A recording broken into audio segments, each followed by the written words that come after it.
Well, welcome to another edition of News Evolution, which is quite the program. I think that we have the ability to mobilize a tremendous amount of planetary energy in all sorts of directions. Wouldn't you say so, news anchor Patty Greer? I totally love this opportunity. Every other week, we're going to pop you some fresh news from around the world and also news about our interesting evolutionary lives. I see that you have a silver companion, a silver colored companion. Could you tell us a bit about It's, your companion? it's, yeah, my EBs, sometimes they just want a little attention. And I usually keep him over there on the piano, but tonight he just kind of snuck over here. He's a filmmaking EB, as you can tell. He's got a movie camera and he's got a little roll of film under his arm there because he's going to get busy tonight and go film something important. Oh my Lord. Yeah, you never know what EB's going to do. Exactly, exactly. Well, I know what I'm going to do tonight, and that is that I'm going to continue with part 2 of Ascension in the Omniverse. And I think that you're going to follow me, and I'm looking forward to that because you're a person that's filled with cosmic surprises. You know, crop circles in the form of goddesses. I mean, that's the first. To harp, playing Oh, a yeah. harp, to all sorts of stuff. So, yeah. So, without further ado, we can get started, and we can get started with the continuation of part 2 of Ascension in the Omniverse. Would that be good? Perfect. Okay, good. Take it away. I'm going to do a little technical wizardry here. And that is to go here to this PowerPoint, and this will go up here, and this will go down here. And then this will start up here. And I want to make sure that you are seeing, can you see the PowerPoint? Perfect. So they say Earth's Ascension in the Omniverse. Now, for those of you who are joining us for the first time, in the last show, and of course you can go online and see part 1 of Ascension in the Omniverse, but we will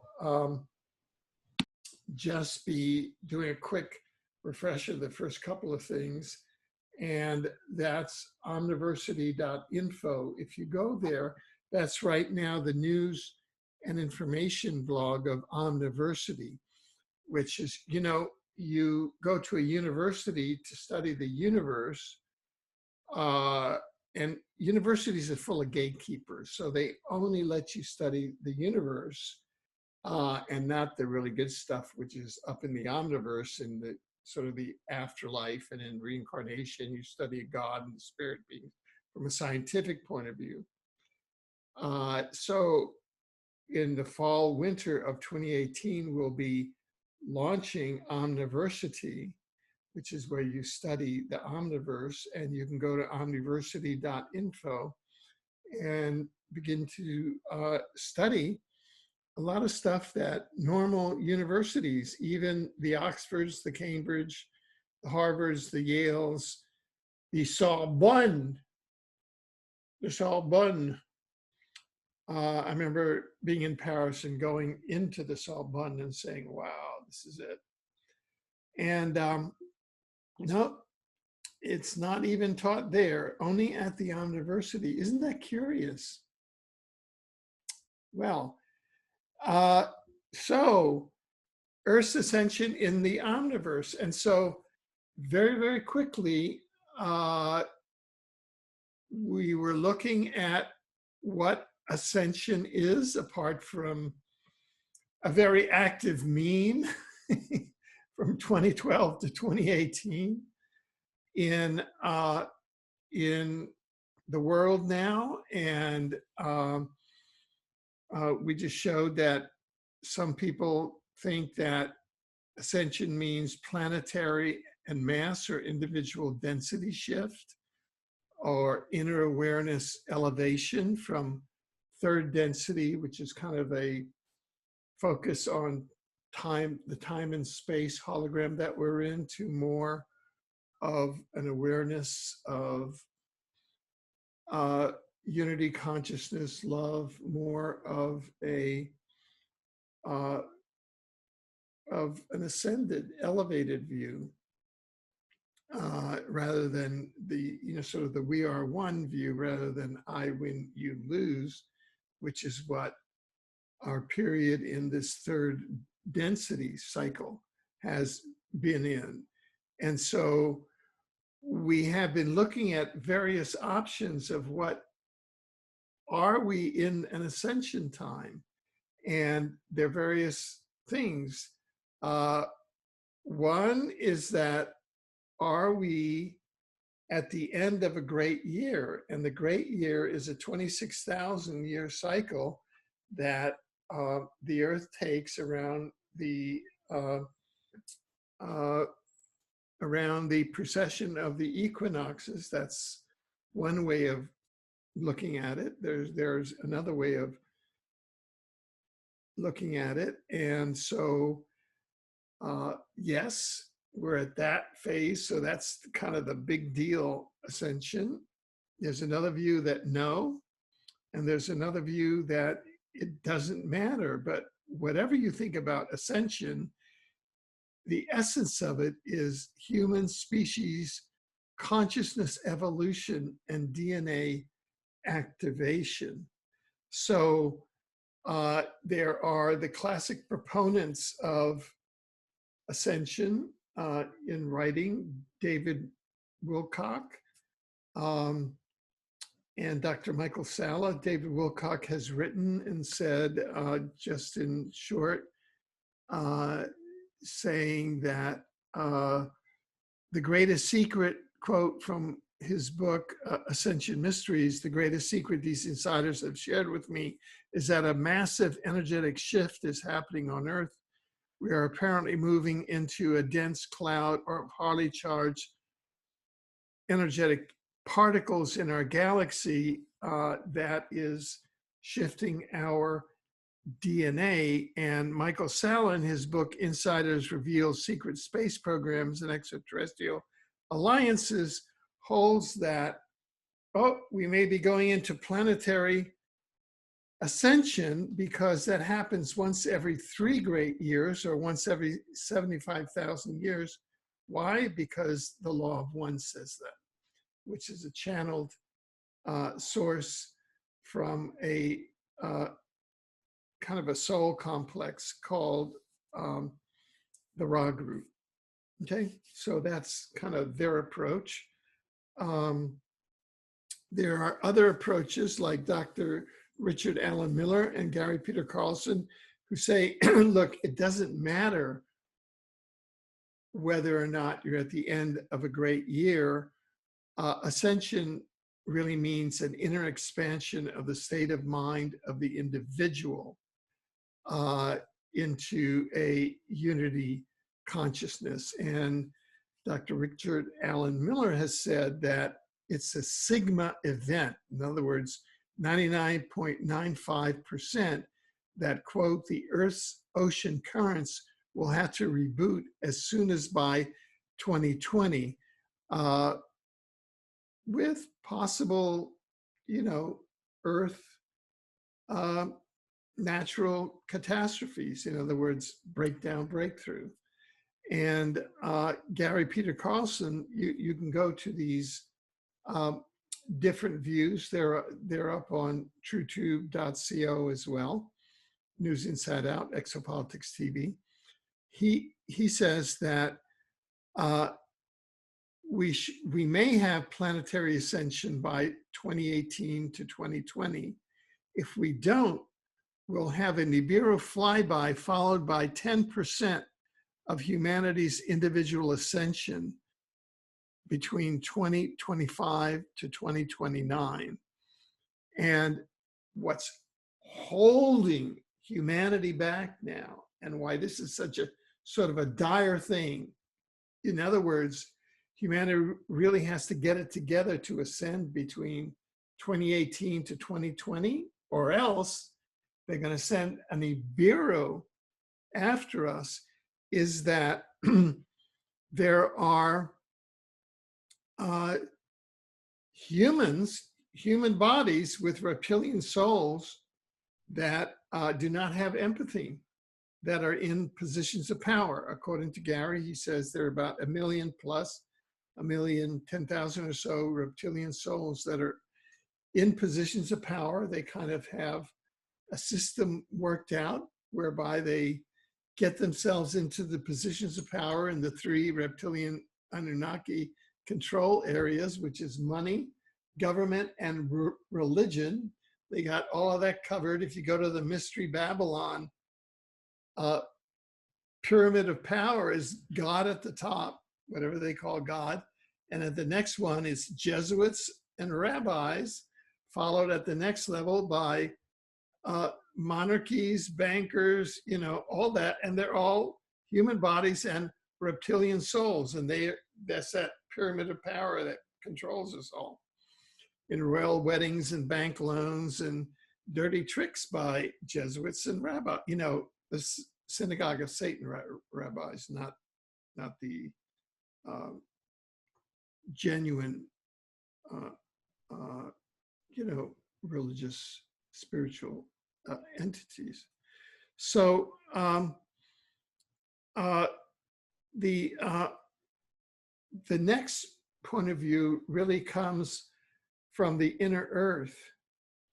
And these are teachings from the inner earth that come to us through the Buddhist tradition on the surface. And what they say is this: you're looking at the 26,000-year cycle through a dual sun. And each of the suns, one sun is at the bottom, it's called the Great Cycle, and one sun is at the top. And when the 2 suns are most separated, that is, they're 12,500 years apart, that's the Kali Yuga. And that's where the earth is in 1 part virtue and 3 parts sin. It's really bad around there. So that the Buddha, you know, we have dispensations of various avatars that come to kind of keep things together by bringing in high vibe. There's kind of that model in the dimensional ecology, the omniverse. The Buddha came at a certain point, and then right almost at the bottom of the Kali Yuga, when you were at 6 o'clock, Jesus Christ incarnated is supposed to be a paradise son. That's the, you know, according to that cosmology, and kept, you know, everything together and brought everything, you know, it was a confrontation between the Christ and Lucifer, you know, and Christ said, my kingdom is not of this earth, but he really sort of landed the Christ energy on the planet. And then we're now over into about the 20 minutes of mark, which is that we've changed over from the Kali Yuga to the Dwapara Yuga, which means that we've gone into 2 parts virtue and 2 parts sin. We're no longer in the 1 parts virtue and 3 parts sin, but rather it's a little more, there's a little more life and light on earth than there was at the time of the darkest Kali Yuga, although there's quite a bit more until we get, we go through the Tetra Yuga and finally to the Satya Yuga, where these are the golden ages. And that's where the two suns of our dual sun, most solar systems in this galaxy and universe are dual sun systems. And if you go the way that this inner mystery is sort of kept esoterically in the surface world is through the yin yang symbol. That's really the secret esoteric sign for the great cycle in our dual suns. The two suns there are the two circles of the yin yang symbol. And that's one way that esoterically that teaching has been kept during these dark ages when, you know, in this great 26,000-year washing machine for souls, I like to call it. And so we went through all sorts of, you know, background learnings. Dr. Carl Joseph Kalaman saying that in 2012, 2013, we really went on a positive timeline. And Dr. Kalaman is really a time scholar, you could say, through the Mayan tradition. And it was him Dr. Kalaman, who really set down the law of the harmonic convergence. And it was sort of my early following of him that I ended up in Boulder, Colorado at the NPR station in 1987. And with my colleague, Mary Houston, we were co-hosts about 3 or 4 programs a week at WBI in New York. Volunteer programmers at WBAI, it's a great place to be. And, you know, there we were, and we did the harmonic radio convergence, the harmonic convergence radio program, and helped to pre-land the positive timeline there. And that's what occurred. And then, of course, that sent out a signal, because that was carried throughout the United States by NPR. I was interviewed on the Washington Post, by the Washington Post, carried by NPR stations. And then in 1988, of course, Gaia.com, which is about to enter the pages of infamy. I'm saying that as a social commentator, quoting Rebecca Campbell, who's a media critic in Washington State, who has been observing our programs and saying, boy, you know, NewsEvolution with independent media critics like Patty Greer and like Alfred Webre and Laura Eisenhower and others are really doing a great job and just pointing this out. This is like, you know, what people do under the First Amendment in the United States of America, the Constitution, going back to 1787. And gee, you know that my direct ancestor, John Alden, was the barrel maker on the Mayflower. You know, so it even goes back to the 1600s. Gee, so we have some claim here, you know, Patty. We've been doing this for a while. And I think he became the lieutenant governor of the Massachusetts colony. And it wasn't all about being white settlers, because I was also Taino down, you know, Native American, because we're all mixtures. We're all mixtures. But we aren't like these parachuters who parachuted in from Czechoslovakia in 1988, very mysteriously, to found Gaia.com after, right in the year after the harmonic convergence was made in the positive timeline. Isn't that amazing about Ascension, how it relates to current events? I mean, it kind of blows my mind. I just can't get away from it. And so here is what I think is going on. And this is my theory. And that is that because we had, during the Falklands War,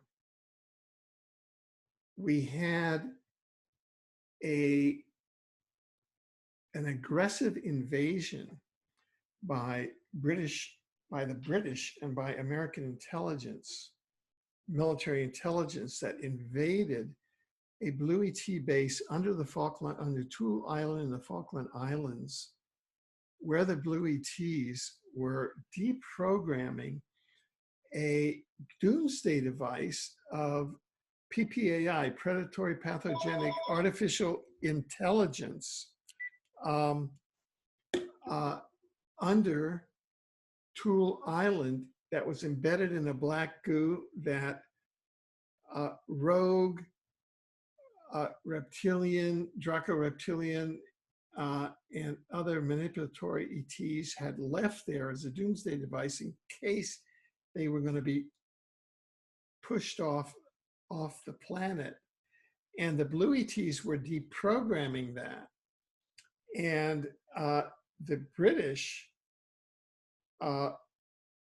invaded the Blue ET base, took the AI, took a bunch of the AI plasma back to the UK, which escaped from the lab. It was like the blob from outer space. They actually leaked it out to the public through that science fiction movie, killed most of the lab workers in horrific deaths, escaped into the satellite system, and now escaped out and actually built the internet and most of the smartphone systems and all of that. We now have an AI-infested planet, a planet with an AI infestation, which is a condition that exists in our galaxy. And so a systematic way of how higher order universes assist in the process of soul development on planets such as Earth that have been targeted by third density AI, artificial intelligence.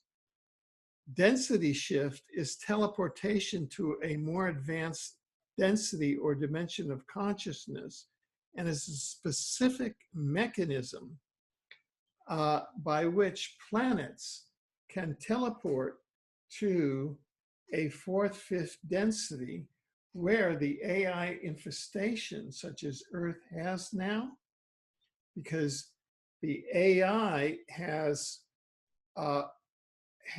essentially co-opted the AI sponsors and hosts, like most of the monarchies, churches, and banks. The Rothschilds, they're all AI hosts. The Windsors, they are all AI hosts. And the Jesuits and popes and bishops and cardinals and all their pedos are all AI hosts. And so, and they have most of the world in war, disease, crime, and poverty, and they're killing this living Earth. And so the way that the Earth shakes it off is by ascending to a higher quantum frequency, like in fourth, fifth density, and that shakes it off. And those of us humans that are in synchrony and consciousness with the Earth, then we can survive. So it's independent of the great cycle. This is what we call an emergency ascension. This is an emergency ascension that we're witnessing.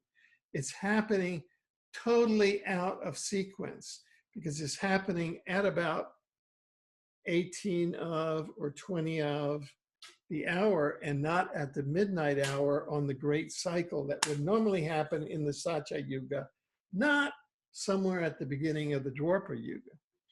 That's my theory. I'm just another exopolitician that Oxford University asked to write a book on the omniverse. That's all.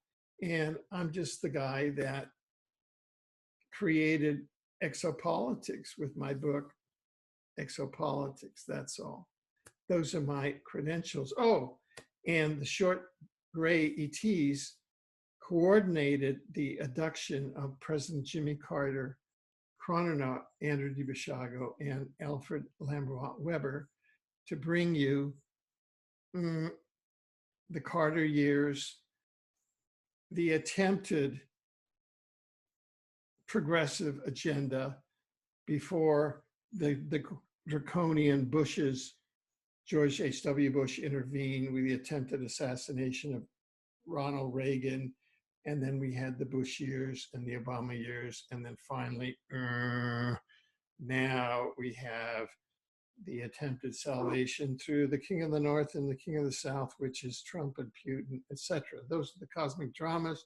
You can find out all about them by going to NewsInsideOut, ExopoliticsTV, and Trump, and TrueTube.co. Okay, so that sort of brings us up to our current state of where we are and where we were last week, and that is that internalizing the omniverse accelerates the planetary density shift, because the planet Earth, she's ascending. Isn't it amazing how the planet is a she and we're in the era of the return of the divine feminine? Isn't that like congruent? Doesn't that like blow your mind? And the planet, she's ascending because she wants to get away. She wants all these fleas off of her, and she's going up to 5D. Yeah, this is an emergency because she got AI'd because of those Windsors. Believe it or not, it was Maggie Thatcher. The Windsors got on the phone to Maggie Thatcher, and she did it, and she had Ronald Reagan's ear, and that's what happened. Okay, so here we are. And so at the developmental soul level, the consciousness and developmental level of souls incarnating on Earth and our collective ability to comprehend the dimensional ecology of the multiverse constitute both a bottleneck and a key to the future evolution of Earthling humans in the society of organized intelligent life in the exopolitical dimensions. Why do I say that? I say that because we know from our database that you can find from our books, like The Dimensional Ecology of the Omniverse, that you can get at universebooks.com, that about 42% of the human souls on Earth are white aura beginner souls. That's what they are. And boy, they can really get caught up in war, disease, crime, and poverty, karma dramas. About 57% are intermediate souls, which are yellow and gold auras. Okay. Now, those are the, they're a little bit further down the line, a little bit more mellow souls. And the advanced souls, the light blue purple aura souls, is only 1%. So that's why we have such profound Kali Yugas, and why they've had to send avatars like the Buddha, avatars like the Paradise Son, supposedly according to that cosmology of the Christ here, because there is so much trouble here and so much doo-doo, because the 1 million or so reptilian souls that are incarnated in human bodies can really just do whiplash on the 7 billion human souls. I know this sounds super simplistic, but that's basically the game that's going on. And there's a lot of density gaming, service to self souls, intensity, block, density shift, the density shift of the beginner souls, and the intermediate souls through fear. Fear is false evidence appearing real, and get them involved in war. Patriotism. Patriotism. Isn't patriotism the last refuge of, oh yeah, the last refuge of scoundrels? I forgot about that. disease, crime, poverty, religion, government, politics, secret space program, false flags, mind control, artificial intelligence. All of those are buzzwords that the million or so reptilian souls use to whiplash around in this washing machine for souls, the 42% beginner souls, the 57% intermediate souls, while the 1% advanced souls are trying to like, oh my God, am I gonna be able to do it this time, or is this gonna be like another blowout? So anyway, that's like factoring a density shift, or like snafu, situation normal, all feared up, all false evidence appearing real up. It's situation normal. Situation normal. So another factor is soul power. This long-term positive transformation of power, economic, and social structures on Earth ultimately depend on soul power.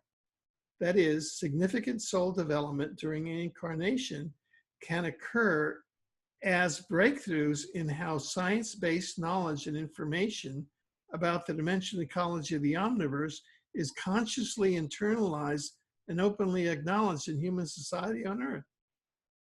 Oh, and wait until you see the figures about what the percentage of the population that believe in that reincarnation is real is. When the universes are created by the spiritual dimensions for the purpose of reincarnation, and the reptilian souls invented material science and universities to teach you that souls aren't real and reincarnation isn't real. And so you live in a totally backwards reality. Isn't that amazing?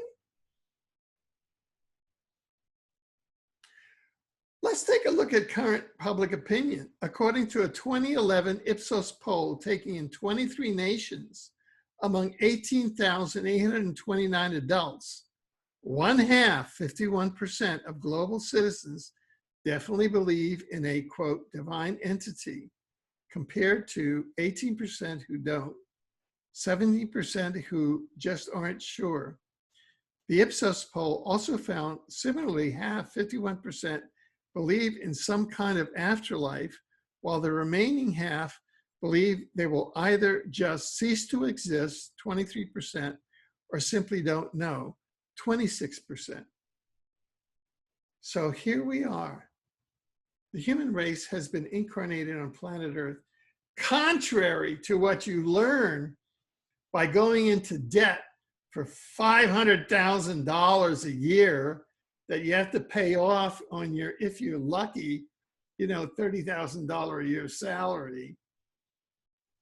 We've been incarnating on this planet for millions of years. Their footprints that are millions of years old, their batteries that are millions of years old. I mean,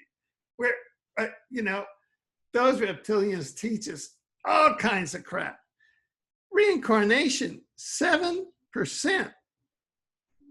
of the 18,000 plus respondents of the 2011 Ipsos polls taken in the 23 nations, and the 23 nations, those are like the wealthy nations. Those are like the first world nations.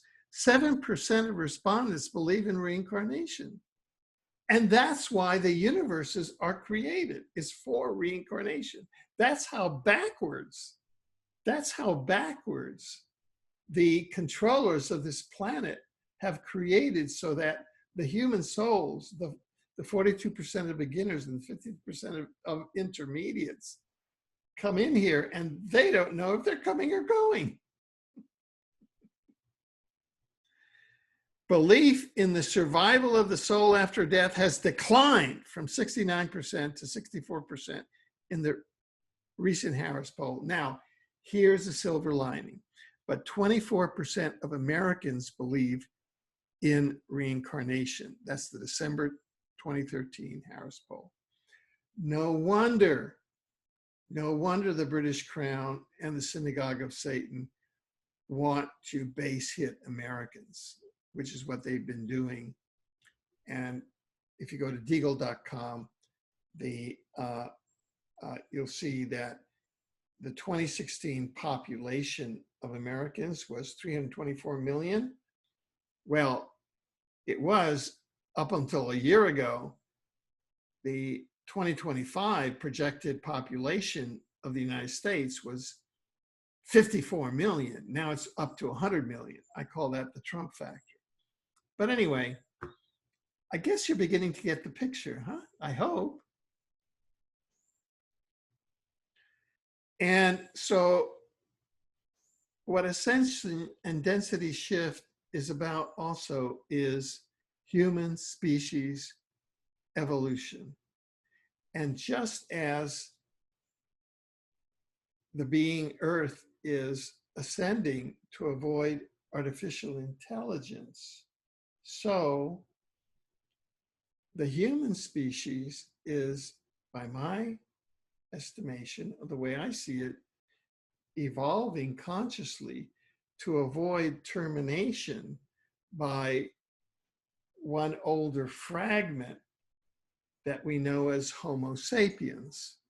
And it's the same thing that occurred when Homo sapiens emerged as Neanderthal man became obsolete. And this, by my observation, this new species that is emerging inside of the divine feminine. Now, everybody carries the divine feminine because gender is not sexually specific. In other words, I know because I went to Community, which is the local LGBT center here in Vancouver. It's very evolved. It's not about sex. This is about gender. And I went through a whole kind of support group, and I discovered that I have both a male and a female inside of me, gender, but both inside of me. And most people have both a male and a female inside of them. You know, there's nothing wrong with that. It's not sinful. It's not shameful.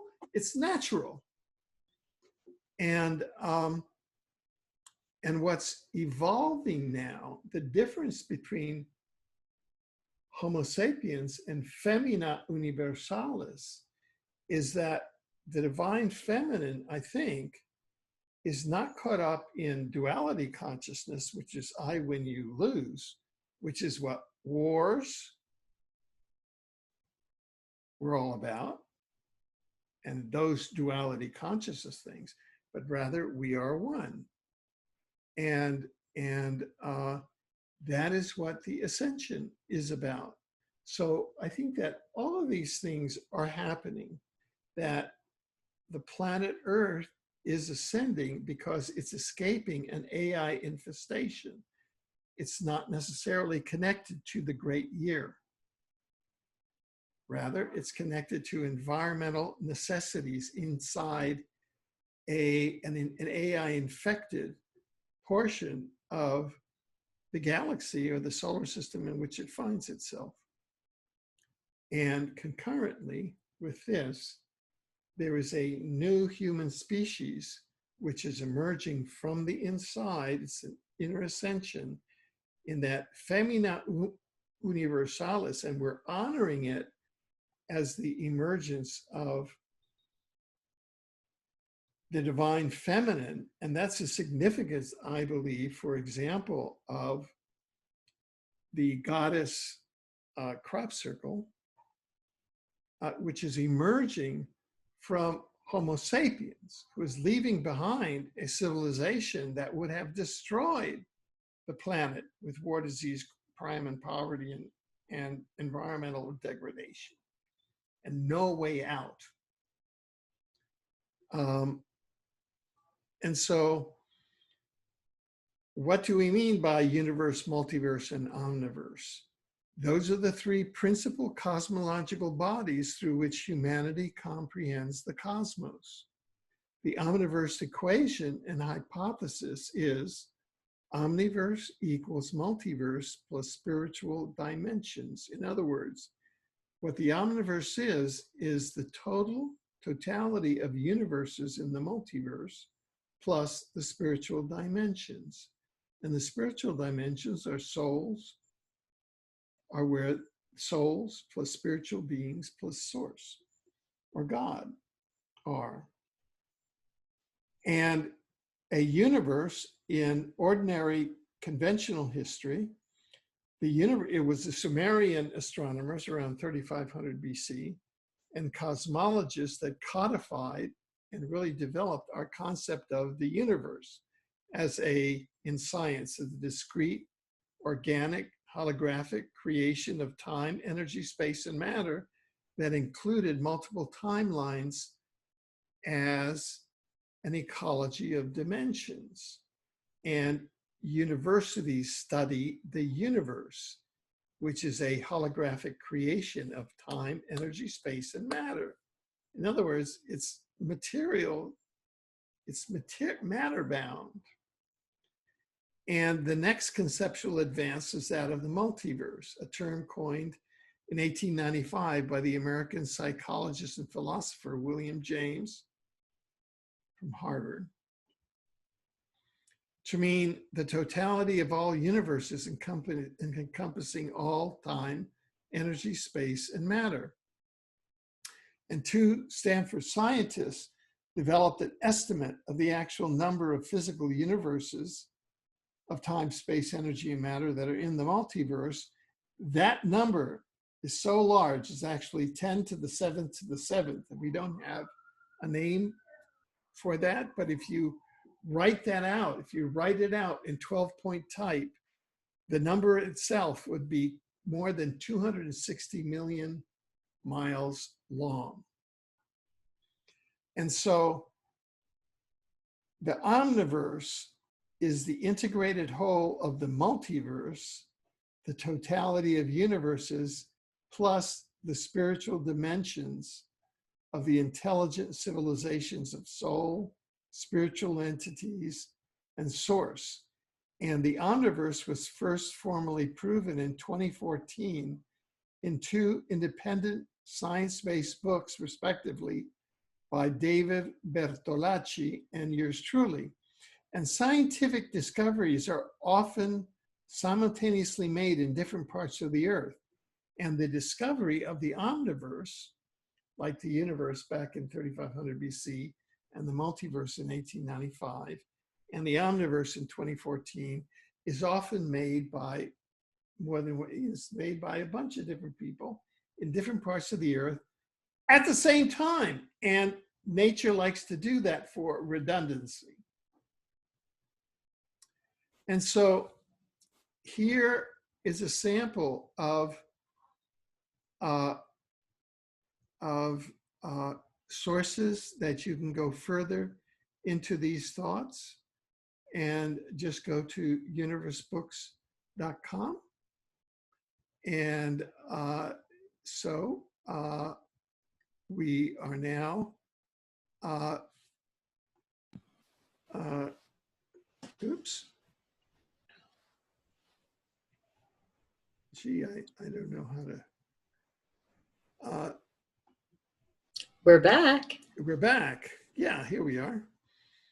So I hope that that was halfway entertaining or coherent, or, I kind of don't know.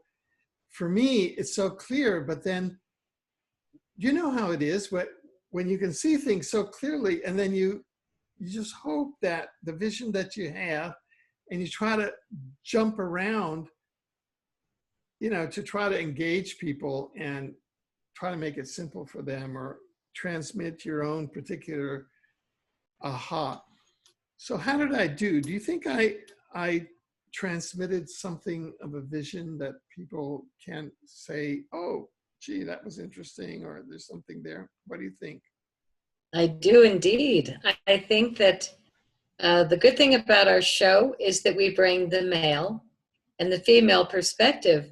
And in this case, you bring the intellectual and the analytical version of what Ascension is, which can be mapped out and really explored, not scientifically, but on a major kind of cosmological timeline. Whereas I bring in the Femina Universalis, which is where we just go from the gut.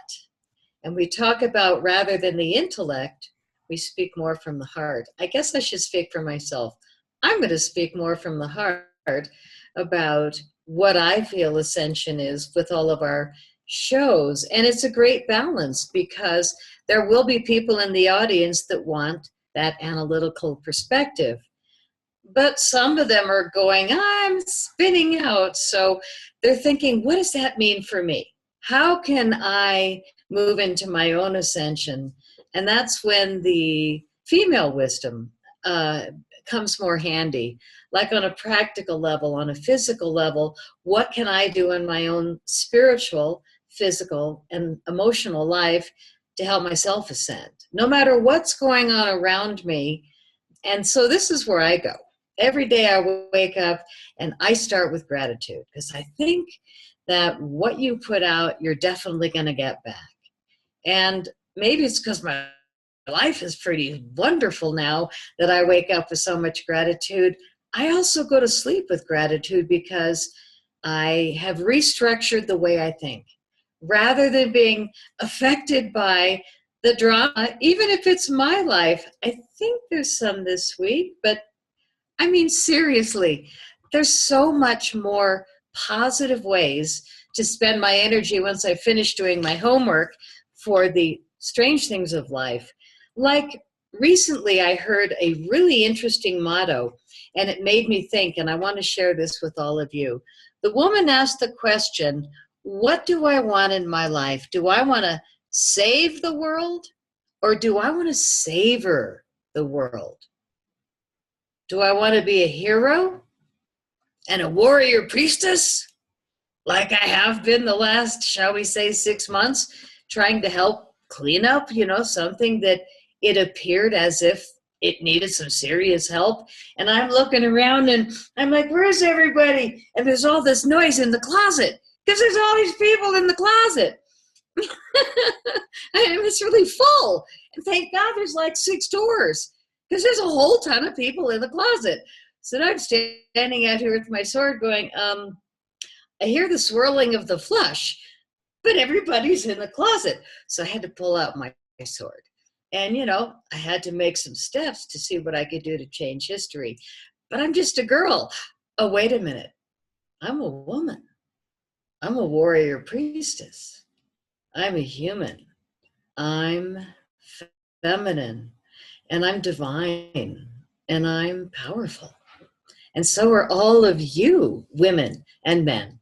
And like Alfred was saying, as we move in and out of our feminine and masculine aspects, it doesn't mean I'm anything other than being a powerful woman in this chapter. So for myself, I like to look at every day as a page of my book. And every relationship of perhaps a love chapter, if it ends, rather than saying, oh my God, my life's over. In the past, I would finally, when you get over it, say, wow, end of a chapter. And you turn the pages and you move on to the next. To me, this is ascension. The lack of ascension is staying in those last pages. And how much drama are you going to shove up your nose? Seriously, it's a choice every day. When you wake up, are you going to do drama, or are you going to say, thank you? Gosh. And look around, find a few things to be grateful for, even if you have fingernails or golden jewelry, whatever it is that gives you pleasure. Start your day and end your day by reminding yourself to be super grateful. Because what I've seen in life energetically, and I believe it's what I've learned about the plasma field, is that as we are really crabby and we honk at people and drive really rude, we're going to affect everybody around us with that exuding dark, crabby, but if we put on comedy in the car, which I had a really good habit of doing when I would drive into Boulder, Colorado, instead of being in these beautiful, glorious mountains and the river and the stream and the clouds, and all of a sudden you get down into the city and there's cameras on every corner and there's all this photo radar everywhere. And anyway, I put on the comedy channel because I could choose to do that. Instead of, some kind of music that would make me whatever feel, I choose to do something funny so that when I see all those surveillance cameras and all those weird forks that come out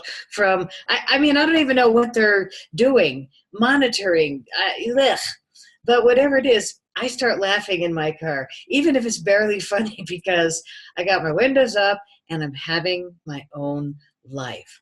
So if there's things that are bothering you that you go to every day, find a way to be grateful. And when you change your thinking about the things you do are going to change, right? If you go somewhere and you're really pissed about it, you're going to probably spend the whole time being pissed. But if you go there and you know it's going to be tough, what if you start thinking something funny? Now, you might look like an idiot laughing in your car, but I'm always laughing in my car. And people are honking, and I'm laughing in my car because I choose to do it differently. So this is my version of Ascension. For Alfred, it's this magnificent omniverse, thick book of analytical consciousness, which is really good for a lot of people that think in an analytical way, because we're going to get there one way or another if we are spending our attention thinking, how can I move forward? I know that I could wake up every day right now and just throw things, but I can't find it in my personality to do that at all, because I'm finding life funny. I'm finding it funny. I mean, even this vexatious, frivolous lawsuit I'm finding it funny because it's forcing me to go through 8 years slowly of history and timeline out unbearable behavior. I mean, I'm reminding myself of things that I really never wanted to remember again.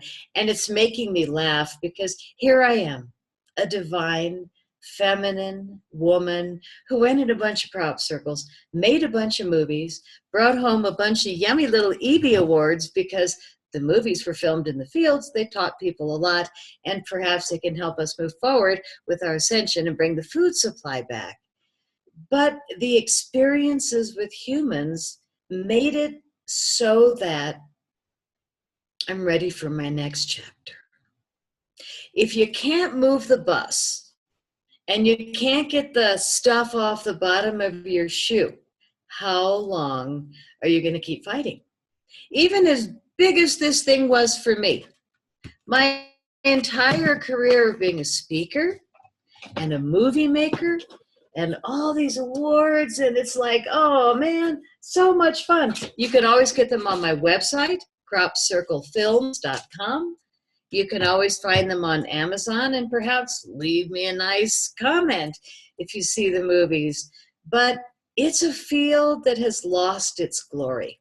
The whole field of ufology, Alfred and I have been hanging in it for decades. Alfred decades, me, only 10 years. But when I entered, it was fantastic. There were people that were real heroes. There were real war. I hate war, but there were people that flew in the planes during the war and saw the UFOs. There were people that had real history in ufology, and they're all gone. But I'm really grateful for that chapter because I was there with the greats. So were you, Alfred. And so were a lot of you out there. You went to those old conferences when Jim Marrs was there, when Dr. Roger Leir was there, when Wendell Stevens was there with the largest UFO library in the world. And there were a bunch of crazy old hoots, you know, I mean, gosh, you know, before they left, had a great sense of humor, but think of the history. Think of the things they've seen. Think of the things I've seen. I've been in more than 100 crop circles, but my friend, Barbara Lamb, has been in more than 2,000 crop circles. Why? Because we were lucky. We chose to. We woke up on those days and we said, I'm going to get my butt over to England and I'm going to spend everything I have to stay in the epicenter because this is what I choose to do. Rather than sitting at home and waiting to see what life throws me, I said, I got to make a decision. And I'm telling all of you to do that right now. Instead of sitting and writing your bucket list, you need to realize that this chapter is over. Everything that you're hearing on the news that's dark and creepy and gross, all the lawsuits, all the gag orders that are dark and creepy and gross, it's all this oozing black goo coming to the surface to be exposed, healed, and deleted. This is one of the jobs of the divine feminine. They used to throw a little apron on us and call us little kitchen girls and go make your muffins. Well, now we're squeezing those muffins kind of like the volcano and spitting out all of this black goo to heal so that we can move into the new ascension. That's what I believe is happening with all the exposure at the Vatican, Hollywood, here in Colorado. I mean, it is this archaic, archonic, reptilian, dark energy, but it's not because they're ruling anymore. No. The divine feminine and the divine in all of us has taken over. We can pretend 2012 didn't happen, even though I think it was a little slow-mo on the go. I think it was more like 2016 where a lot of the ascension places were put in place, acupuncture points around the planet. Yeah, I think there's been a lot of great new leaders brought to us that we're not hearing about yet. And I think that that's what ascension is for me and a lot of the women. But still, in this third density, oh my gosh, it's hard. Because like you said, it's too positive, too negative. 3 positive. I mean, it's like we're playing with this balance of good and evil, but I think that's the purpose of the everything being squeezed to the surface to be healed. The only way you can wash the dishes is if you scrape it off from the bottom, and then you can sparkle it clean. This is what we're doing right now. We're still in the scraping stage. But the most wonderful thing I think that we have coming is the sparkle. And that's where the women, I think, are going to come in handy because we are the ones gifted to bring babies to the world. I love you guys, but you plant the seed, but you can't bring the babies. And there's a reason, because it takes a ton of time and a ton of patience. And the compassion when those babies are screaming, oh my gosh. But the earth right now is that baby, and all of her people are screaming on the surface of the earth. We're just being tortured and tormented by this warmongering of this rising of the archon, rising of the reptilians to be exposed and deleted into the ethers. I don't believe that we are going to be in this war much longer, but I'm certainly tolerating a lot of icky black goo stuck on my shoe. But the good thing is I keep hiking up the hill. You know, I'm making a really conscious choice. And a lot of you are wondering, how are you doing it? You know, but I do life. Life doesn't do me. And I'm really encouraging all of you to move into your joy, your gratitude, even if it seems like things suck. Look around and find something you're grateful for and give it a kiss. Give it a kiss. Water. I mean, the smallest blessings we forget about, but it's time to stop forgetting about those blessings and be grateful. And I'm living real high in the woods right now, and I'm around a lot of very large wildlife, moose. I've got really big moose. I've got really big birds. We've got these flying mammals. I think they're called turkey vultures, but we've got dozens of them, and they come on the property and they're here for hours. So I feel like I'm in almost a prehistoric life chapter compared to any other time. But there's this thing about communicating with animals, which is, in my opinion, ascension practice.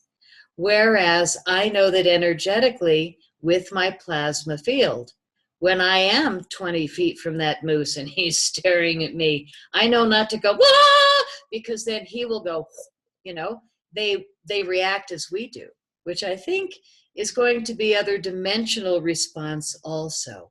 So when I'm around something that is not normal, such as wildlife, or perhaps an energy that I feel outside myself that perhaps doesn't feel human, I'm going to consciously discipline my mind to be welcoming and do it from my heart.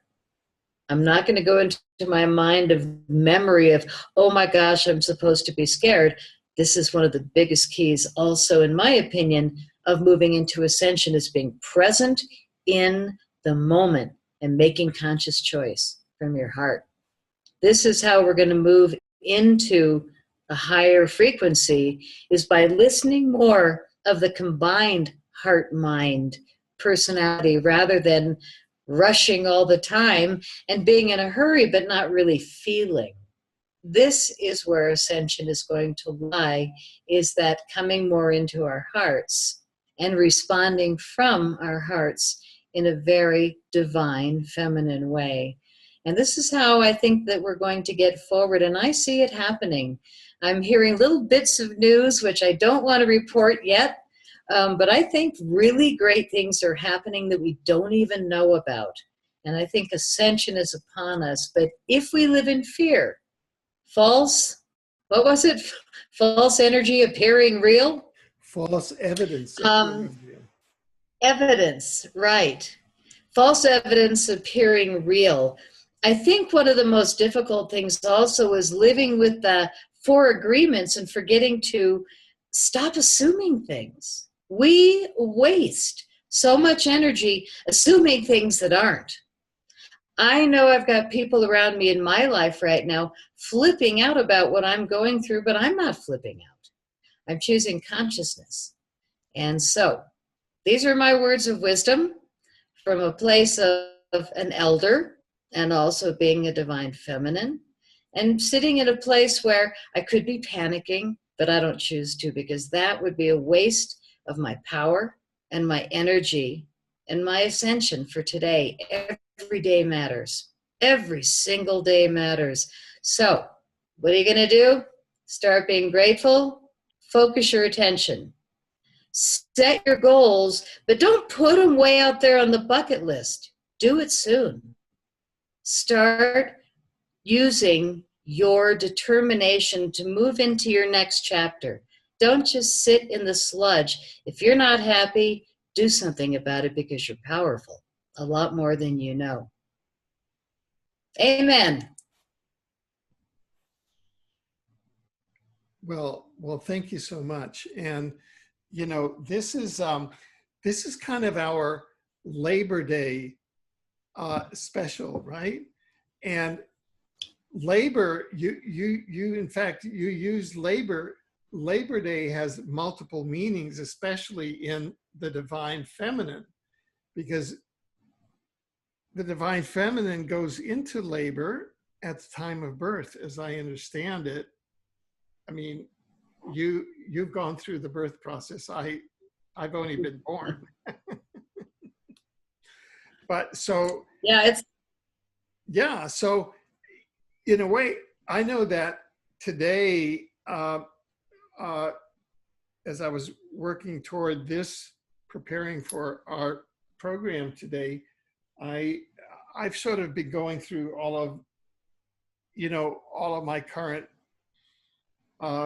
projects and programs and manifestations, because the sort of the transition from 3rd density up into the upper densities is really how manifestation changes. You know, when you're at the sort of the lower third density, I win, you lose, becomes very, very, you know, you're in fear, you're in scarcity. I've got to get this, I've got to get that. They've got to do something for me. Is this going to get done in time? You know, it's those third density quandaries, right? Where everything is scarce. And as you move into upper third, lower fourth, and then you see glimpses of fifth when you move into those love flashes, it's all there. I mean, you know, the universe is a manifestation of your perfect vision. And so the thought that I had was that, you know, doing this exercise today is that we're all kind of collectively going into labor, into this Labor Day.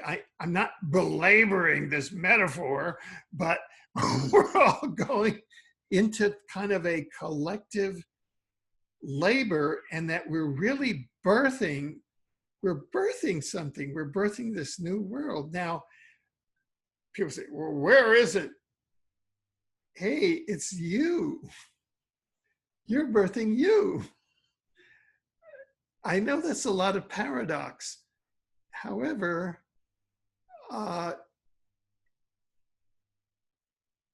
it is also real. Over to you. Well, you just had to deliver the message. I think the point that we're trying to not belabor is the fact that it really is time for us all to start having really more powerful conscious choice, not to just sit back and let life dole you out what's left over, but to really create your own life. And all these years we've heard your thoughts create your reality. Well, it is true. And when I was talking about the wildlife, what I was saying is because they don't waste all their time on the phone and texting and all this busy talk, all they do is feel. So when we throw out fear, they're going to fear us. When we throw out love, they're going to love us. So with every day, if our thoughts create a reality, let's throw out what we want. And I think that's, you know, where we're going to find more joy. Think about what you want every day. Wake up grateful, or force yourself to find something to be grateful for. But make a note. It took me a while to get here, but now it's easy. So I would like to leave everybody with some really positive thoughts, which is your thoughts create your reality.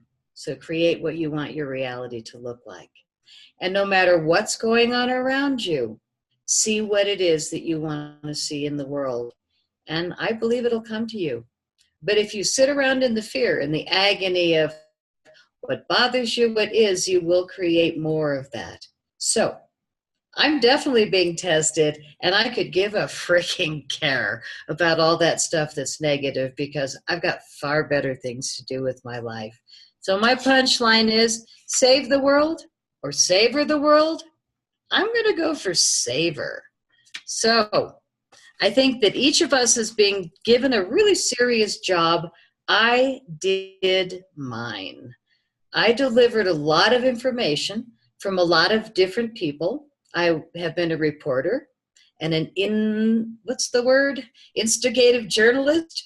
You know, I've been all these things, and a filmmaker, and I tell stories that I find interesting that can help all of us ascend. But if we're at a time where telling the truth is a crime for some people, well, then I'm going to leave those people behind and go find something better to do with my life. It used to be a great field. It's not anymore. And rather than sit around and fight it, I'm going on to the next. But I'm not going to leave my crop circle work. For the birds, I'm going to always have my website running and speak on shows. But as far as trying to push a dead horse up a hill, that party's over. And I'm back to having fun again. So that's my sign off. And yours, Alfred? Well, my sign off is actually to share once again the Goddess Crop Circle, accompanied by the beautiful harp music of a wonderful composer. So here we go.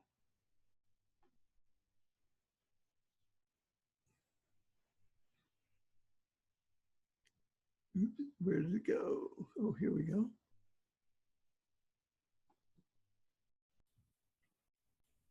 So, oh, that's not it. So we have to find the other film. And that one goes down. And this one goes up.